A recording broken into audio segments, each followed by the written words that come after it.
देवशयन एकादशी 25 जुलाई 2026 और देवशयन, इसको हरिशयन एकादशी भी कहते हैं। आज जो मेरा वीडियो का टॉपिक है, क्या सच में भगवान विष्णु 4 महीने के लिए जो चतुर्मास होता है उसमें सो जाते हैं? अगर वो सो जाते हैं तो सृष्टि का संचालन कौन करता है? और उनका क्या सच में वो सोते हैं? क्या इसके पीछे का जो गहन रहस्य है वो क्या है? चलिए इस वीडियो को स्टार्ट करते हैं। सबसे पहले हम बहुत बचपन से सुनते आ रहे हैं, चतुर्मास आ गया है तो भगवान विष्णु 4 महीने के लिए अब सोने चले जाते हैं।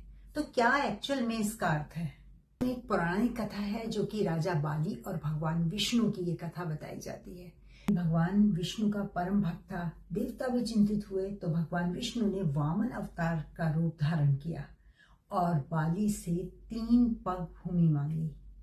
तब भगवान विष्णु ने अपना विराट रूप धारण किया और एक पग में पृथ्वी, दूसरे में आकाश और तीसरा पग कहाँ रखने, यानी कि तीसरा पैर कहाँ रखने के लिए तो राजा बाली ने अपना सर आगे कर दिया। तो भगवान विष्णु बहुत प्रसन्न हुए और उसकी दान, वीरता, समर्पण और भक्ति से प्रसन्न होके राजा बाली से उन्होंने कहा कि वरदान मांगो। तब राजा बाली ने भगवान विष्णु से कहा कि आपको ये पाताल लोक में गए नहीं। हाँ, इसमें एक बहुत ही रोचक कथा आती है राजा बाली और महालक्ष्मी की। जब भगवान विष्णु पाताल लोक में थे तो माता लक्ष्मी ने बाली को राखी बांधकर भाई बनाया और उपहार में विष्णु जी को वापस मांगा।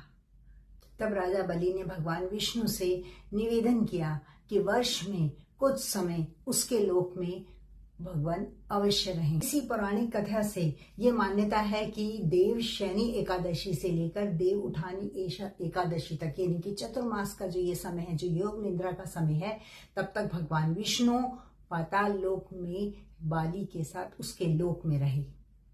योग निद्रा का आध्यात्मिक अर्थ है दिव्य, चेतन और ध्यानमय अवस्था।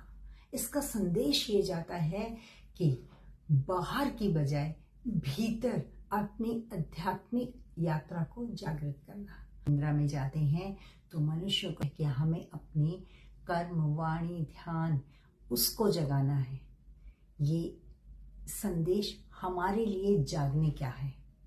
एकादशी में भगवान विष्णु को तुलसी दल, पीले फूल और ये मंत्र, महामंत्र है जो मैं अक्सर कहती हूँ, इसको 108 बार चैंट जरूर करें। ओम नमो भगवते वासुदेवाय। सेक्शन में मुझे लिख के बताएं कि आपको ये वीडियो कैसी लगी। खुश रहें, स्वस्थ रहें।